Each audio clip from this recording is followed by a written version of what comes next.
With the start of bracket season comes another boom period for sportsbooks. Some colleges and universities are actually taking action to get ahead of potential gambling problems on campus. Joining us right now, David Danzis, lead writer and analyst for PlayNJ.com and PlayOhio.com. Were you watching that Ohio game?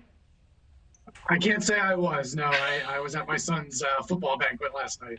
Okay, well, there are some sports stories that have priorities, and your sons always will. Okay, well, how big is it for players of sports betting, those who want to make a wager? How big is this in college? Because, I mean, I would imagine that it's another form of entertainment, another distraction for kids. Yeah, absolutely. I mean, we know that legalized sports betting has certainly attracted a younger demographic.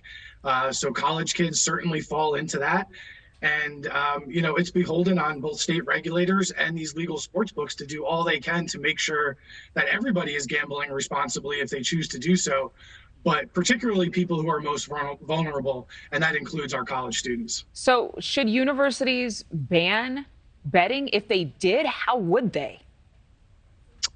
Well, I don't know that there's a clear answer to whether they should or they shouldn't.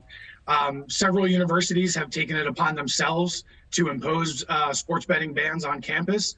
Others actually partner with sports books. And that's one of the complicated factors when you talk about sports betting, is that we have this patchwork of regulatory frameworks all across the United States, because this is a states issue. This isn't a federal issue. So everybody does it a little differently. And within those individual states, different colleges are approaching it differently. So I don't know that there's a clear answer on whether they should or shouldn't ban it. Well, on the flip side, several universities actually signing sponsorship and advertising deals with some major sports books because, of course, like at all schools, sports is the moneymaker. That's how they fund so many of the programs that they have and the building projects they have.